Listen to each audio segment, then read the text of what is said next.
तो 3 जुलाई से जम्मू कश्मीर में अमरनाथ की यात्रा शुरू होगी। 2 जुलाई को पहला जत्था यात्रा के लिए रवाना होगा। यात्रा के लिए श्रीनगर पहुंचने लगे हैं श्रद्धालु। खिड़की पर रजिस्ट्रेशन के लिए सैलाब उमड़ने लगा है। पहलगाम हमले के बावजूद श्रद्धालुओं में भारी उत्साह देखने को मिल रहा है।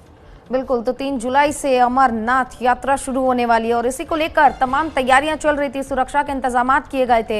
एलजी मनोज सिन्हा भी लगातार इसका जायजा ले रहे थे। साथ ही अगर हम बात करें पहलगाम हमले के बाद, हमने ये भी देखा कि कैसे सीएम उमर अब्दुल्ला ने पहलगाम में और गुलबर्ग में एक विशेष कैबिनेट की बैठक भी रखी थी, ताकि इससे लोगों में, यानी कि देश के लोगों में ये साफ संदेश जाए कि पहलगाम हो, कश्मीर हो, पहलगाम हो, बडगाम हो, या फिर तमाम कश्मीर के वो जिले जहां पर भी ऐसे हमले की चीजें देखने को मिलती है, वैसा कुछ नहीं है। तमाम सुरक्षा के इंतजामात किए गए हैं और आप सभी का कश्मीर में स्वागत है, जिसी का नतीजा है ऋतिक कि पहलगाम हमले के बाद भी लोग, यानी कि श्रद्धालु, उसी उत्साह के साथ अमरनाथ यात्रा के लिए रजिस्ट्रेशन करवा रहे हैं।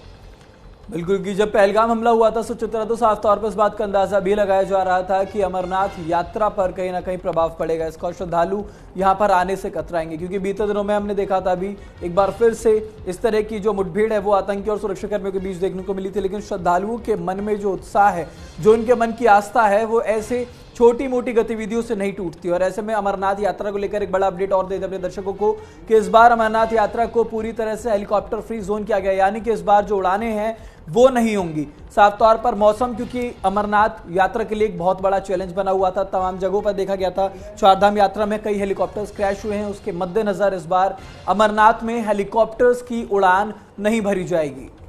साथ ही उड़ान के लिए इस जगह को पूरी तरीके से प्रतिबंधित कर दिया गया है। इसलिए भी कर दिया गया है सुरक्षा के मद्देनजर, क्योंकि आने वाले दिनों में जब यात्रा शुरू होगी तो भारी संख्या में श्रद्धालु वहां पहुंचेंगे और पाकिस्तान की जो सीमा है वो लगभग करीब ही पड़ती है। इसीलिए इसे जो है जोन फ्री बनाया गया है, ताकि यहाँ से कोई भी चीज उड़ान ना भरे, जिससे आसानी से सुरक्षा व्यवस्था जो है वो सुचारू रूप से इनके लिए, यानी कि श्रद्धालुओं के लिए की जा सके।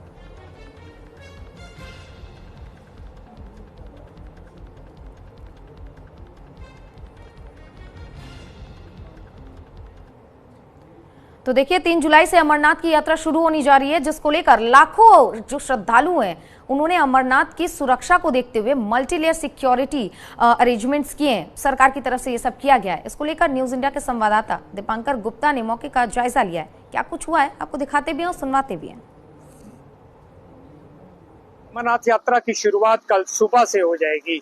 जम्मू से एलजी मनोज सिन्हा पहले जत्थे को रवाना करेंगे। नेशनल हाईवे पर जहां तमाम तरह की सुरक्षा व्यवस्थाएं की गई हैं, वहीं एक जो सुरक्षा व्यवस्था के मद्देनजर फेशियल रिकॉग्निशन सिस्टम लगाया गया है, उसके बारे में हम आपको बताना चाहते हैं। पहली बार ये सिस्टम लगाया गया है और तस्वीरों में आप देख सकते हैं किस तरह से एक जो हाई रेजोल्यूशन सीसीटीवी कैमरा है उससे मॉडिफाई करके जो भी गाड़ियां नूनवान बेस कैंप, अनंतनाग या फिर बालटाल बेस कैंप के पास पहुंच रही हैं, उन्हें वहां पे लोगों, वहां उन गाड़ियों में जो लोग सवार हैं उनके फेस के पास लाया जा रहा है।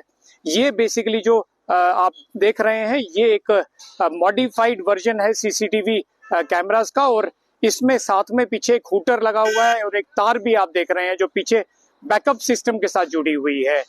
पीछे बैकअप सिस्टम में तमाम उन लोगों के फोटोग्राफ्स, डाटा बैंक है जो कहीं ना कहीं एंटी सोशल या एंटी नेशनल एलिमेंट्स रहे हैं, OGWs रहे हैं, स्लीपर सेल्स रहे हैं, अंडरग्राउंड वर्कर्स रहे हैं। और जैसे ही उनमें से कोई भी व्यक्ति इस यहाँ पर पहुंचता है, अगर उसका फेस रिकॉग्नाइज होता है या फिर उसकी आंखों की स्कैनिंग होती है, तो निश्चित तौर पर ये हूटर बच जाता है, और हूटर जैसे ही बचता है तो सुरक्षा बल उसे गिरफ्तार कर लेते हैं। इसी तरह से एक OGW को कुछ दिन पहले अनंतनाग पुलिस ने गिरफ्तार किया था।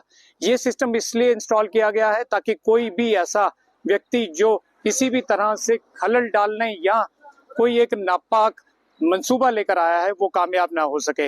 इस फेशियल रिकॉग्निशन सिस्टम से न केवल सुरक्षा ग्रिड टाइट हुई है, बल्कि हम आपको बताते चलें कि इससे तमाम लोगों को गुजरना होगा, चाहे वो अमरनाथ यात्री हैं, चाहे वो लोकल्स हैं, चाहे वो टूरिस्ट हैं, या कोई भी व्यक्ति जो बालटाल या पहलगाम बेस कैंप की तरफ आता है, उसे इस फेशियल रिकॉग्निशन सिस्टम से गुजरना होगा।